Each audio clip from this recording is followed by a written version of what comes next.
Good morning. It is Sunday, July 25th, 2021, and coming to you live from the Lonely Tree Media Studios, which is my spare bedroom, by the way, in Yakima, Washington. This is the Best Lamb Sports Show.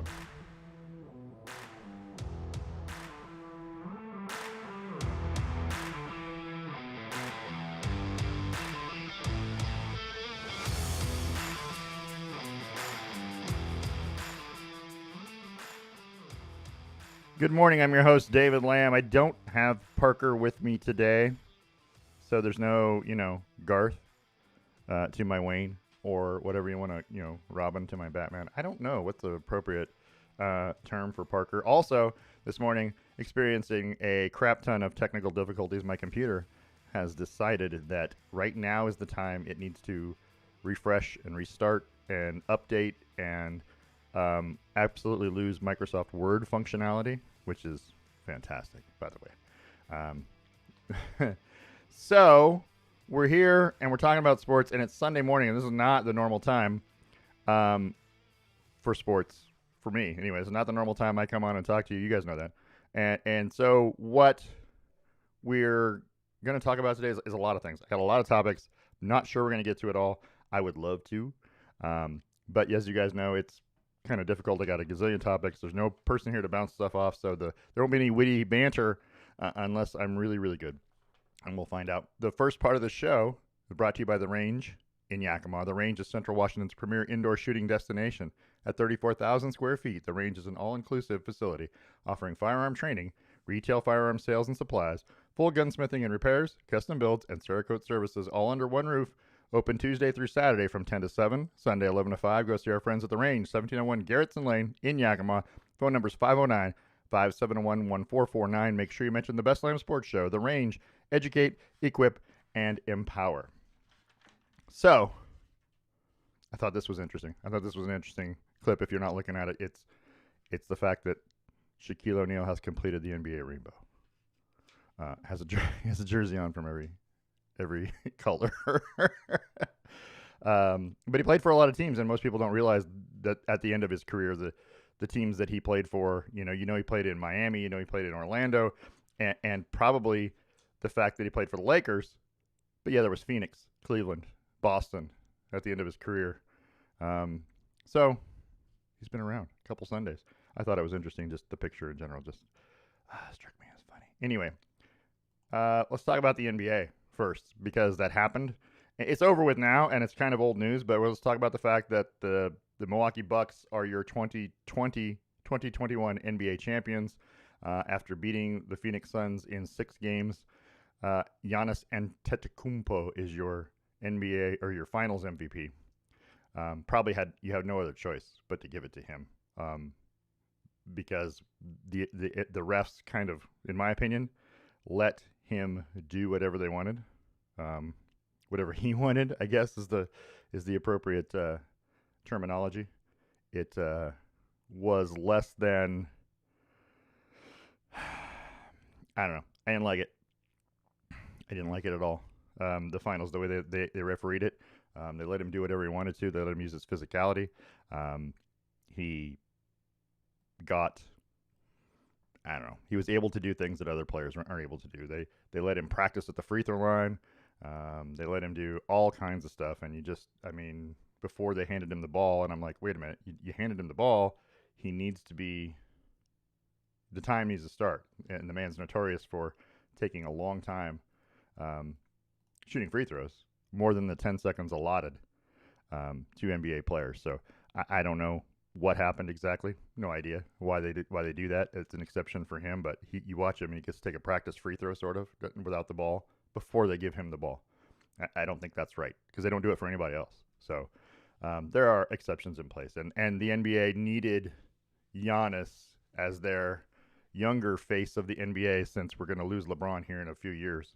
You needed someone, and he's the guy, I guess, is because Zion Williamson was going to be the guy when he was drafted. I'm not certain that he's the player they think he's going to be. He clearly can't carry the Pelicans.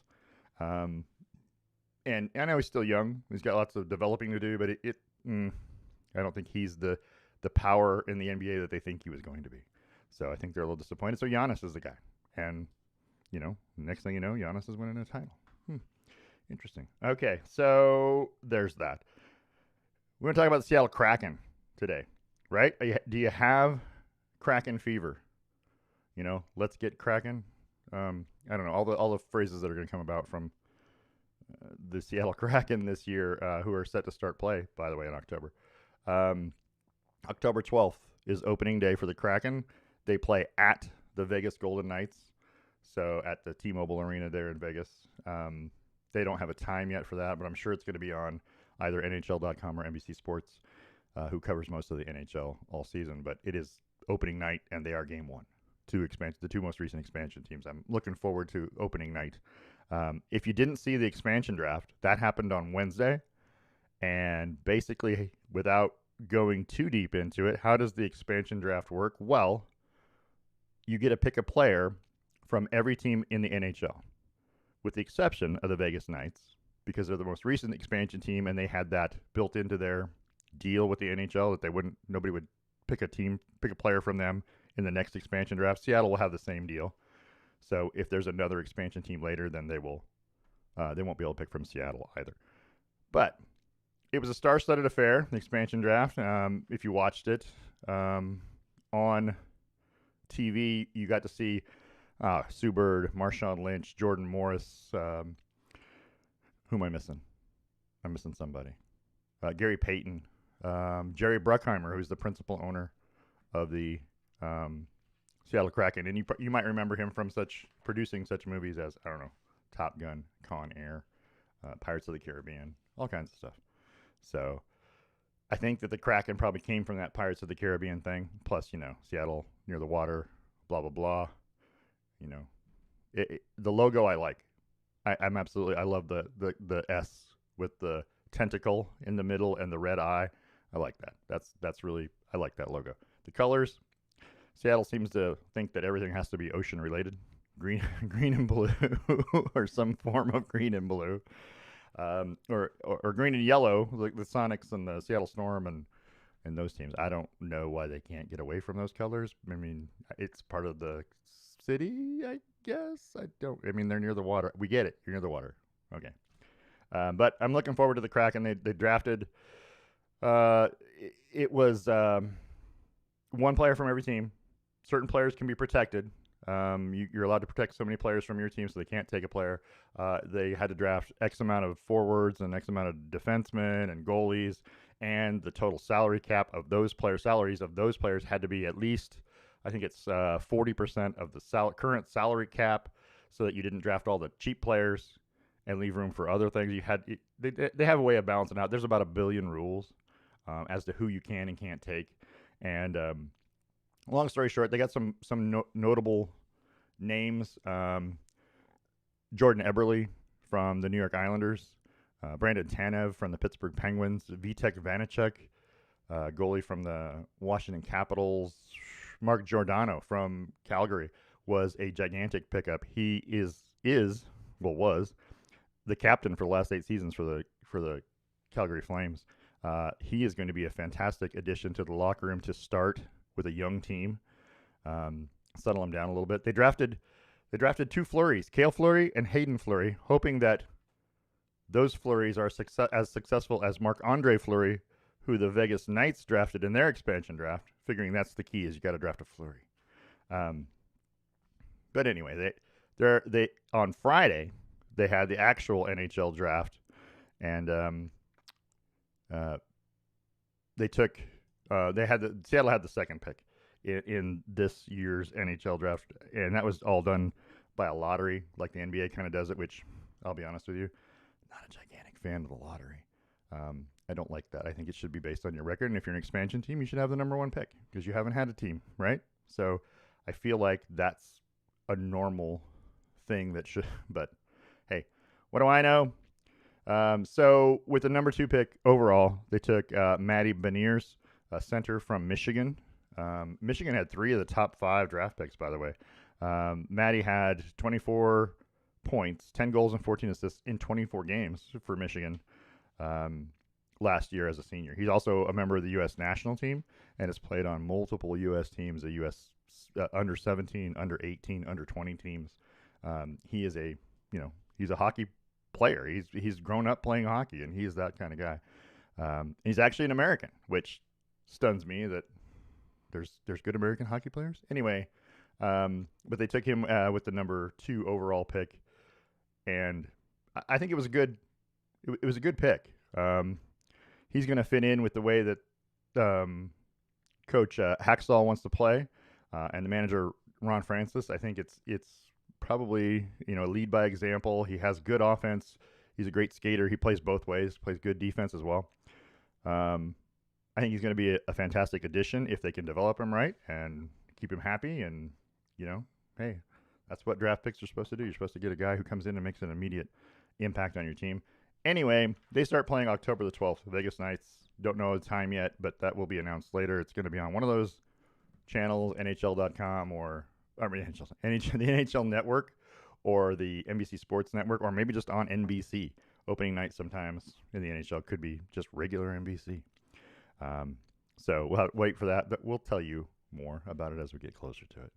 But I'm looking forward to Seattle. If you're not on board the Kraken train, you should be. And I guess it's not Kraken train, it's the Kraken boat. I don't know what's the right thing, but it's going to be fun. I'm looking forward to the Seattle Kraken a lot. So that being said, if you wanted to see, and I've already turned it from here, but if you wanted to see the roster, basically here is the roster of forwards that they took in the expansion draft. You can see them all here. This doesn't have the current draft picks from the NHL draft because they're not officially team members until they sign. So none of those guys have actually signed a contract yet, so they won't be listed here. But you can see the players we were talking about in Eberle, Jordan Eberle's, and Brandon Tanev, and this is going to be an interesting team. I think Seattle kind of suffered a bit in the expansion draft, because when Vegas drafted, they got a lot of good players because nobody had been a part of an expansion draft in a long time. However, now the teams know how to protect his player better because they lost players last time that they didn't want to lose. And so I think that Seattle suffered a little bit. There was a lesser quality of player out there, but they got some pretty good players still. So we'll see how it all plays out. Here's your list of defensemen, if you're looking at it right now, for the Kraken. And your 3 goalies that they drafted. There's a big deal made about Chris Driedger. Okay, but I think Vitek Vanacek will be your day 1 goalie.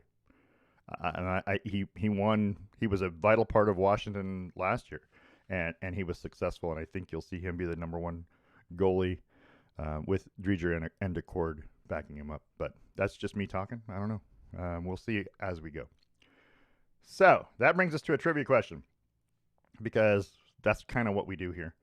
The Stave and Stone trivia question, brought to you by Stave and Stone Wine Estates in Hood River. They're open at both locations. The winery at the Vineyard is 3827 Fletcher Drive in Hood River, and it's open 7 days a week. The downtown tasting room is at 210 Oak Street. Go to staveandstone.com and check out their selection of award-winning wines, or make a reservation for one of the tasting rooms. Go taste for yourself. Call 541-946-3750. That's 541-WINE-750. Or you can email them, info@staveandstone.com, for more information. Stave and Stone, wines with personality. Trivia question this week, which is awesome because, like I was saying, my Microsoft Word has gone down, which has all of my script and notes and the trivia question on it. And you don't expect this kind of computer glitch, so when you're setting it up, but my trivia question's on there. However, I sort of remember most of the trivia questions, so let's try it. If you take into account the 4 major sports leagues, and I'm talking in America, I'm talking about the NHL, Major League Baseball, NFL, and NBA, what expansion team, and I'm talking about true expansion team, not a team that went from one city to another, what expansion team won a championship in their league the fastest? That's the trivia question. And when did they do it? That's part 2, because we always want to have 2 parts to the trivia question, because if you know the first part, you probably know the second part of this answer. So, which expansion team in the 4 major leagues won a championship in their league the fastest? That's the question. So, moving on, we have Tour de France news. Tadej Pogacar is your Tour de France champion after 3,414 kilometers and 82 hours worth of riding a bike. He led since stage 8 of, I think there's 21 stages. So he led most of the race and was clearly the winner. He's also the young rider winner, which gets a white jersey. So not just the yellow jersey, but he wins the white jersey for the best young rider. I think it's under 25. I'm not 100% certain. Someone will have to double check me. Whoever's a biking expert out there needs to send me a message. And he also won the polka dot jersey, which is for the hill climber. And if you haven't watched the Tour de France before and you don't know about all these jerseys, there's a green jersey and a polka dot and a white and a yellow, and it's all different things, and you can earn points along the way for different things, different hill climbs or different sprints. And, you know, the youngest rider wins points in each stage for, anyway, there's all kinds of stuff that you can win, not just that yellow leader jersey. That's the overall leader for lowest time for the whole race, which he won that as well. So this is his second, by the way. He's 22 years old, and it's his second Tour de France win in a row. So, and by the way, in the Olympics right now, they've already done their road race, the men. He finished third. So he's got a bronze medal and a Tour de France win in about a month, which is, well, it's less than a month. Well, a month's worth total, but riding time total. That's amazing. So he is your current top of the world bike rider, I guess, let's say. All right, so that brings us roughly to the halfway point, and the second half of the show is brought to you by Boss Kitty Yarn. Boss Kitty hand-dyed yarns. Make sure you tune in to BossKittyLive.com. 6 p.m. every Monday. I don't even know if it says it on here, the times when it's on their website. If you're looking at it, I'm looking at the website right now. I'm not even sure it says the times. What I have here says that they're on at 6 p.m. every Monday and Wednesday and 11 a.m. every other Sunday, which means they'll be on right after I'm done today. For fun fiber games, tutorials, the occasional F-bomb, join them. Go watch. It's a lot of fun. They do a crazy good job of entertaining you. I know you think it's like it's knitting on screen, and that doesn't.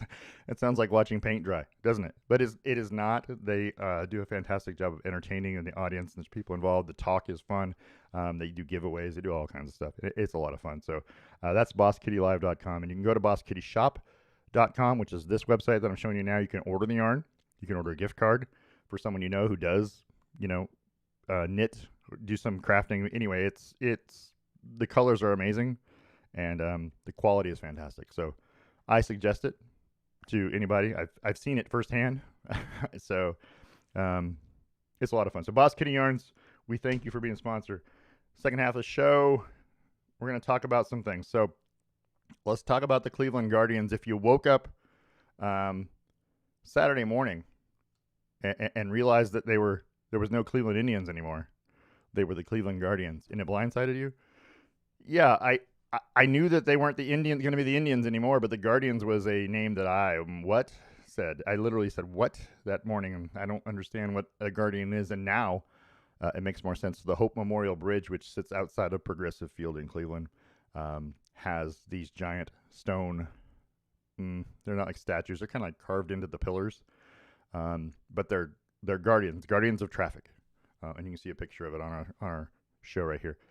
And this is honoring them in the city of Cleveland, and it's supposed to promote unity, and I don't know it all, but it's interesting.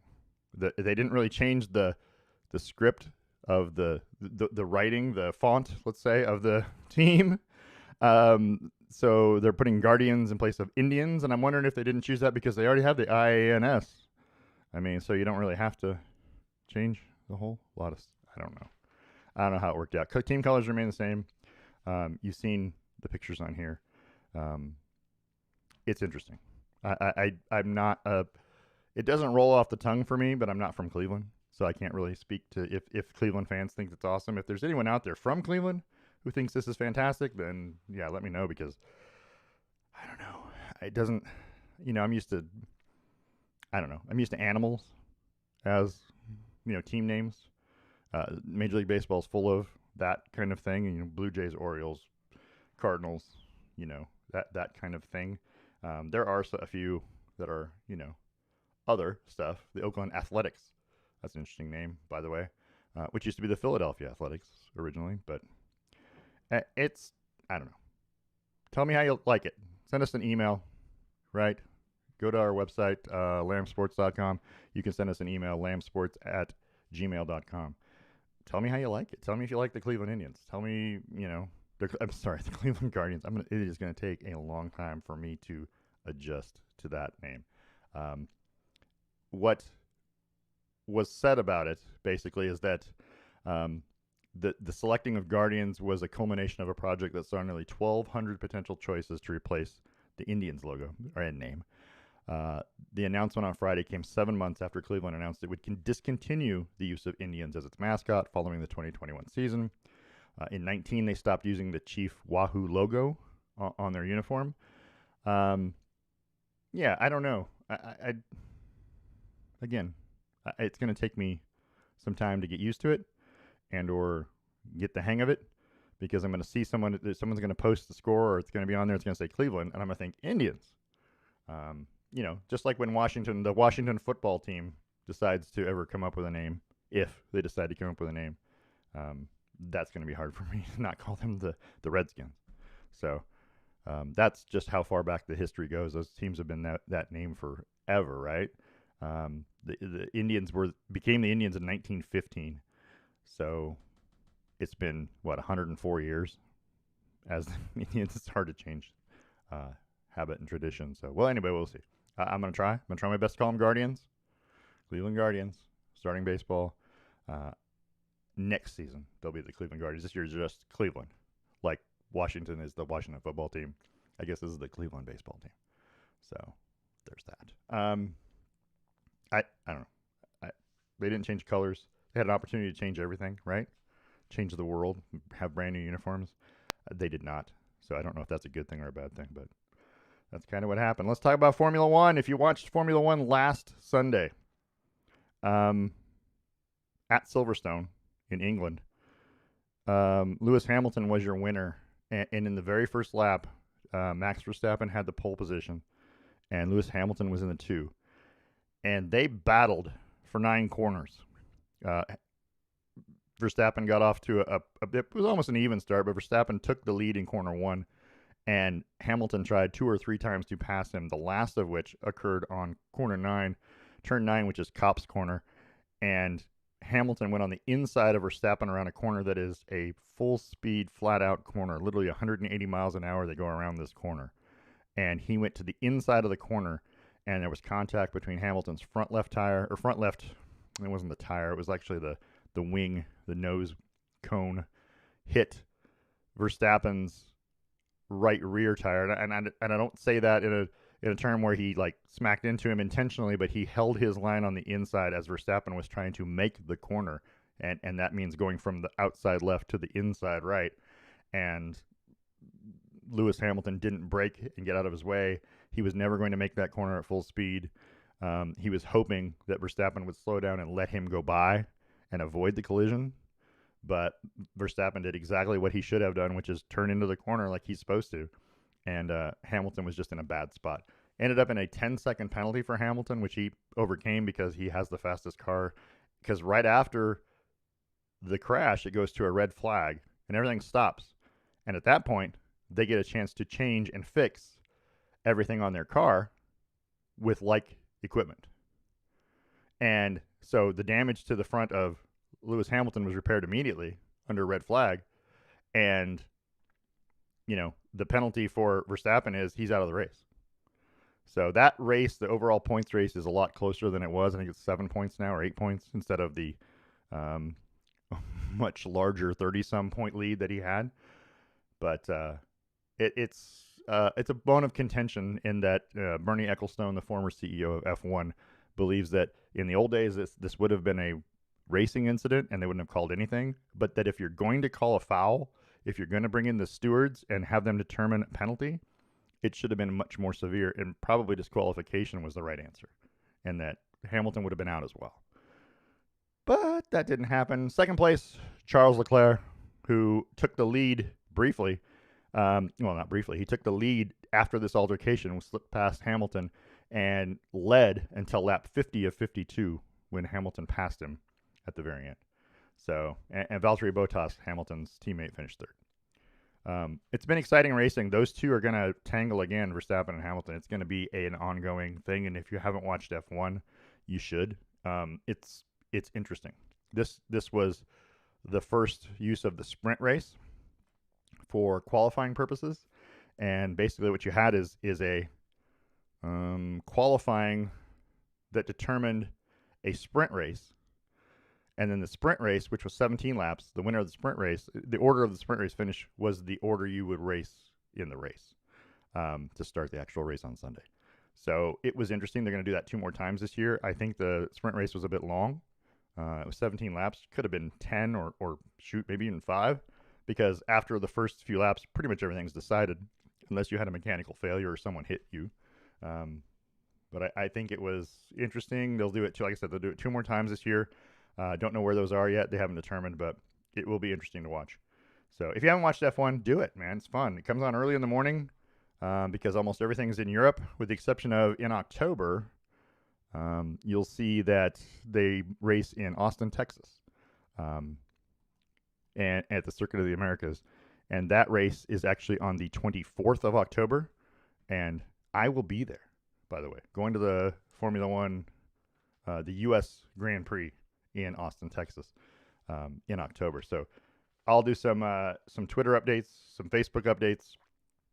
See if I can't get on in the evening at one of those points and do a quick live update from the Formula One race in Austin, Texas later this year. Anyway, looking forward to it. It's going to be a lot of fun. So, like I said, watch it. Go watch it. You guys, I promise you'll enjoy it. If you like racing of any kind, you'll enjoy it. Let's talk about the Olympics for a minute, the Tokyo Olympics. COVID's a thing, guys, and it's hitting Tokyo, and they're still, I know they want to do this and they want to finish this. Their numbers have gone up crazy since, the last month, 6 weeks in Tokyo. Their positive case numbers keep going up, keep getting larger and larger each week. There are athletes that have already tested positive. Coco Gauff had to withdraw from the tennis for the U.S. after testing positive. Katie Lou Samuelson, who you saw a picture of here earlier, who plays for the Seattle Storm, is on the women's 3x3 team. She had to withdraw. She had a positive test. Bryson DeChambeau just tested positive, I want to say yesterday. He's out of the U.S. men's golf team. John Rahm, who we've talked about John Rahm before. If you guys remember the Memorial Tournament, golf tournament back in May, he tested positive then when they said he was halfway vaccinated, I guess. Now he's fully vaccinated, and he's got it again.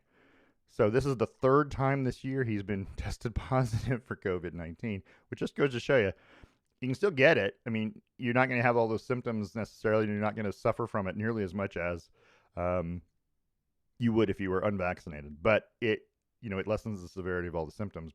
But you can still get it, and if you're hanging around with the wrong people, which I kind of feel like he is, John Rahm.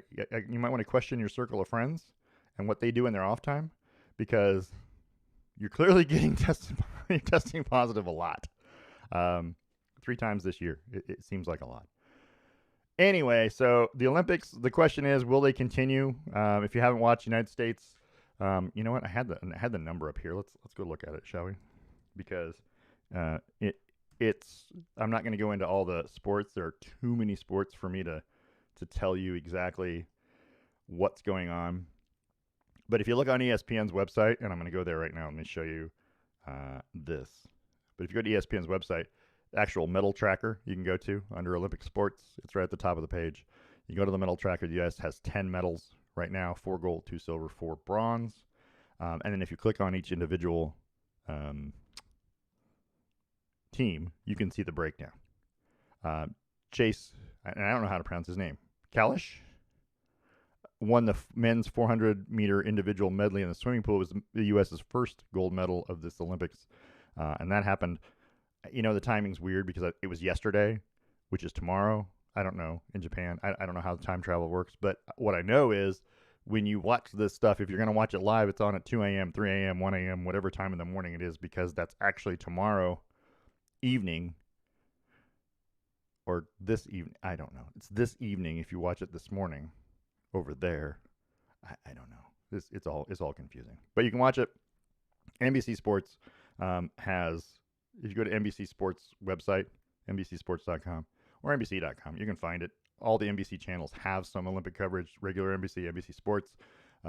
There's also Partners USA. And NBC is actually the one that started the Olympic channel. If you have cable and you get that, there's all kinds of coverage on there too. You can watch everything from rowing to fencing to judo, whatever the event is that you want to watch, they're on there. But the United States has 4 gold medals right now. William Shaner in the 10-meter air rifle and shooting. Lee Kiefer in the women's individual foil and fencing. And Anastasia Zolotic, who won for Taekwondo in the women's featherweight, which is, by the way, it's 49 to 57 kilograms. And for those of you who aren't great with your numbers, by the way, and this really came up in a terrible spot, didn't it? You can see the calculator. Look at that. Let's do it. So those of you who don't know your numbers, let's assume it was 57. The max weight is 125 pounds. So these ladies are not large in Taekwondo. It's relatively around 100 pounds, 110 to 125, I think is what the average is. So that's what that weight class is, in case you're looking at it. But anyway, 49 to 57. So you can see them all on there. Like I said, you go on there and check it out. You can see all of the Olympic medals, and you can change the country. You can go to see how many Afghanistan has won. And right now it's 0. But any country that you want on the ESPN website, if you go there, it's pretty interesting. So that's Olympics for now. Will they continue to play? What happens if more people continue to have to withdraw? The Spanish team, John Rahm is a citizen of Spain. He's playing on the Spanish Olympic team. They're not replacing him, but Bryson DeChambeau is getting replaced by oh my gosh, now I forgot who it was. But he's getting replaced. Patrick Reed, sorry. He's getting replaced by Patrick Reed on the U.S. team, so they were able to find a replacement. But it's a thing now where, you know, you're in it now to a point where you almost can't replace them. There are some reserves that are available, but it's almost too late, especially if it happens during an event or during, like, between a heat and a final.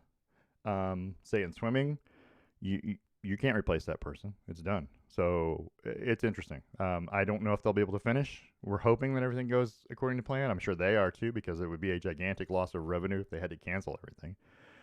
But it is happening right now.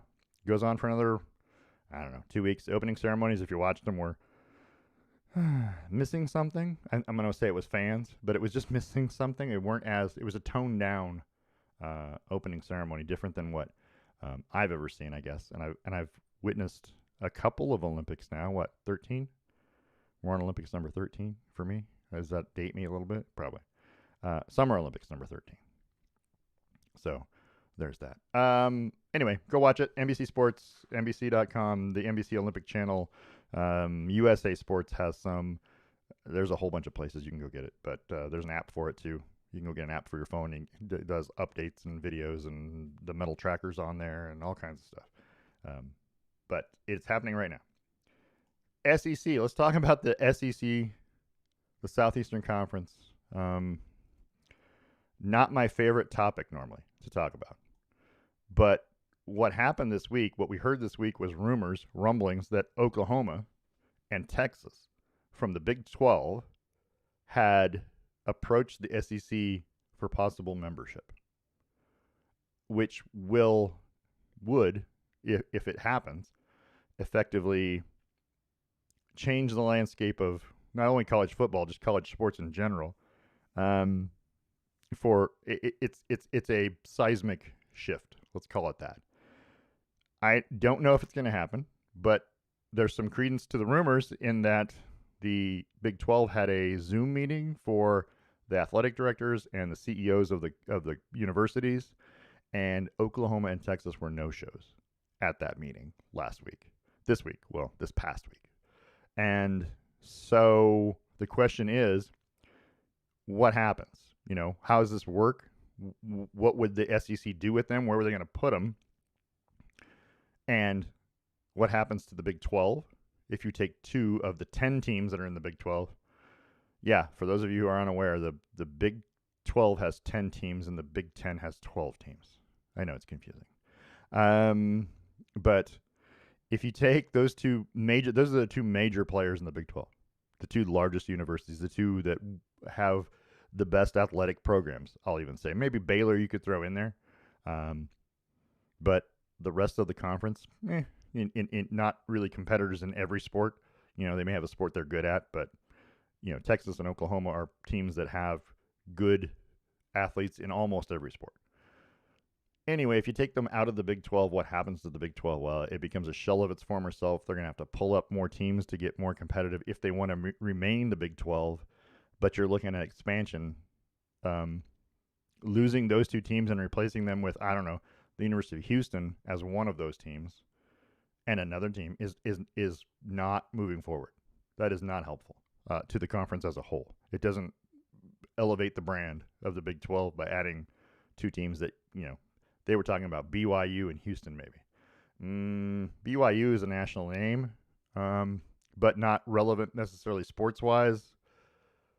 Not like they used to be back in the day. They are not the same kind of caliber of program as Texas and Oklahoma in general. But, Houston is good. Houston is in basketball. They were good in football. They are not a well-rounded, they have a couple of sports that they're good at, but they're not well-rounded in terms of good at everything. And having them in the Big 12, while good for Houston, not necessarily the best substitute for the University of Texas. So anyway, I don't know how it's going to all work out. The SEC, for one thing, has 14 teams now. If you add two more, assuming they'll split the two teams or realign to make 8 and 8 in their divisions at 16 teams, this becomes a scheduling nightmare.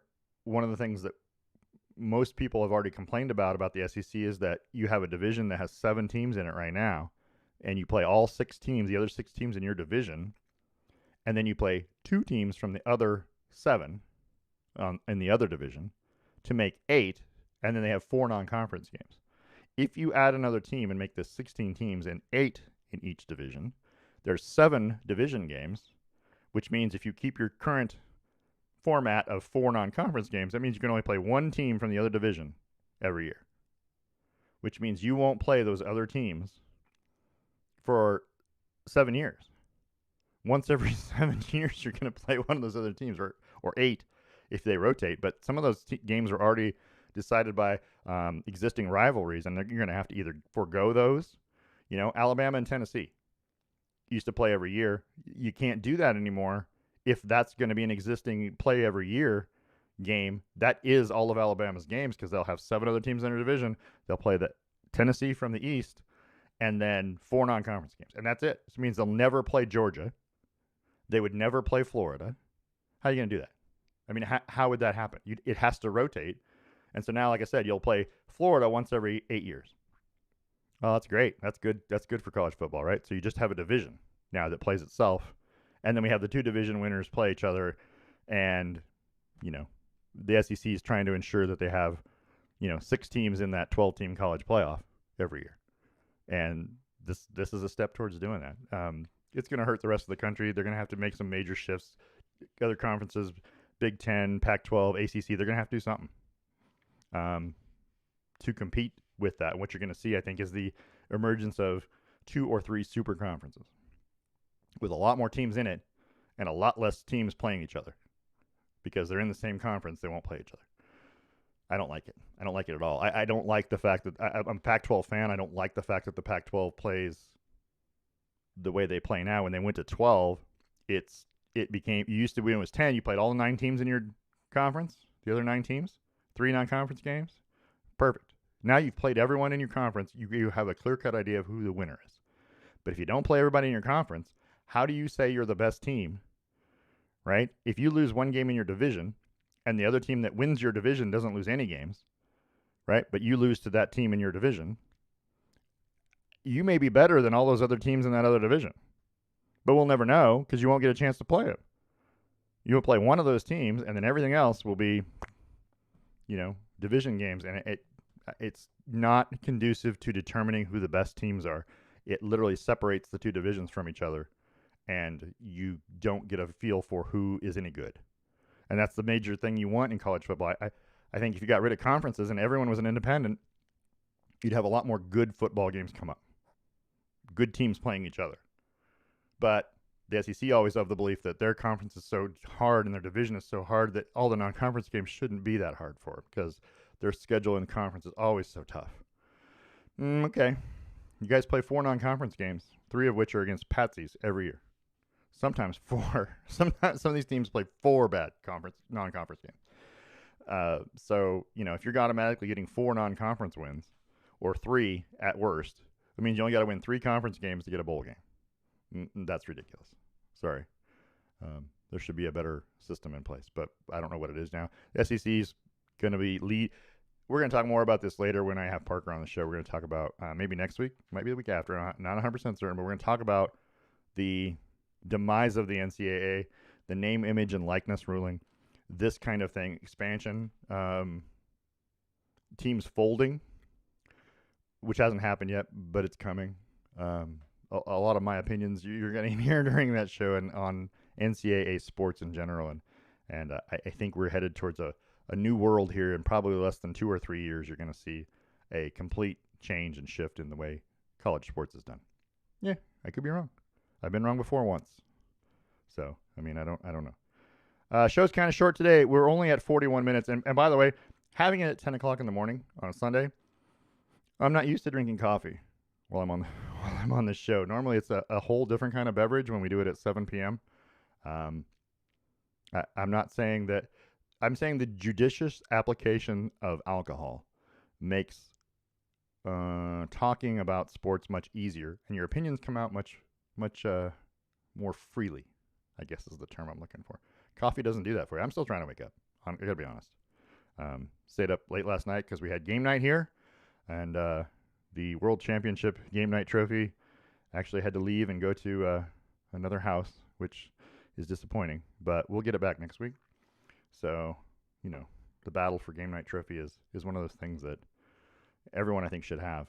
And if you haven't seen it, next week I'll push you some pictures of the game night trophy, the World Championship trophy. And we call it that because it's our trophy. We can call it whatever we want. Just like my show. It's my show. If you don't like what I'm talking about, get your own show. But anyway, so I think that's all we're going to have, except we need to answer the trivia question. And if you're looking at the picture right now, remember what the trivia question was? Which of all the major sports leagues, which expansion team won a conference title or a league championship the fastest? And your answer is right there. That's the team picture of the 1970-71 Milwaukee Bucks, who had been an expansion team this is their 3rd season. And the reason they were able to do that, and why is this relevant with the whole what I'm talking about now? Well, the Milwaukee Bucks just won their first championship in 50 years, right? Well, since 1971, when they won this title, the reason they won this particular title was in 68-69, when they were both expansion teams, the Phoenix Suns and the Milwaukee Bucks, both the Phoenix Suns actually had the worst record in the NBA, and Milwaukee had the 2nd worst record in the NBA as an expansion team. They had to flip a coin to see who was going to get the number 1 draft pick, and the Bucks won. And Lou Alcindor, later known as Kareem Abdul-Jabbar, was the winner, was the prize of that particular pick. And so the Milwaukee Bucks ended up winning a championship with Lou Alcindor at center in 1970-71. And Abdul-Jabbar later goes on to play for the Minneapolis Lakers and then the LA Lakers forever. And was the NBA's all-time leading scorer. So, anyway, that's all the relevance in that is that, Bucks, Suns, expansion. We talked about expansion with the Krakens. I thought it was a relevant trivia question. I don't know. Send me an email, lammsports@gmail.com. Go to the website, lammsports.com. You can actually leave us a message on there, too. And I'll respond. I promise. Somebody will get back to you as expediently as we can. That's the best way I can put it. Don't monitor it all the time, but we're working on it because oddly enough, I have another job. This one doesn't pay anything yet, so until this one pays a whole bunch, I'm gonna do some other work. So anyway, this is just for fun right now. But if you're watching, so send us an email. Tell us how you like it. Let us know what you don't like, what you do like. Is there a topic we're not covering? I didn't even touch MLS soccer, NWSL soccer. I didn't touch, I don't know what else. WNBA really today. We didn't talk about, there's lots of things we could have talked about. But there are the shifting priorities of what is or isn't topical. Leagues happening all the time, and you don't necessarily have the time to cover everything unless you do this every day. We could cover a little bit every day, but I kind of like to go into the things like the SEC expansion, the Olympics COVID issue, those things that we can talk about. I have a new segment that we're going to do probably the next show, which is a rapid fire questions. I'm going to throw 5 quick questions at Parker. They're yes or no answers, or they're short answer questions, and he's going to run through them, and we're going to spend about 30 seconds on each question topic, but they're burning sports questions, so be ready for that. We'll see if that sticks. We'll see if that's something that we like and we want to do every week, but also you can hear it and you can give us your opinion. Again, we're on Twitter at Lamm Sports. We're on Facebook. Just type in the Best Lamm Sports Show. You'll find us. lammsports@gmail.com is the website address, or is the email address. The website is www.lammsports.com. You can find us, send us a message. You can tell us what you don't like. On the website, you'll find links to past shows. The current trivia question is usually on there if I've uploaded it, if I'm doing my job. It is Sunday and I have nothing else to do, so I will do that this afternoon. You will see the updated show, a link to the show, and the current trivia question. This has been a Brain Rock production of Division of Lonely Tree Media. We'll see you next week.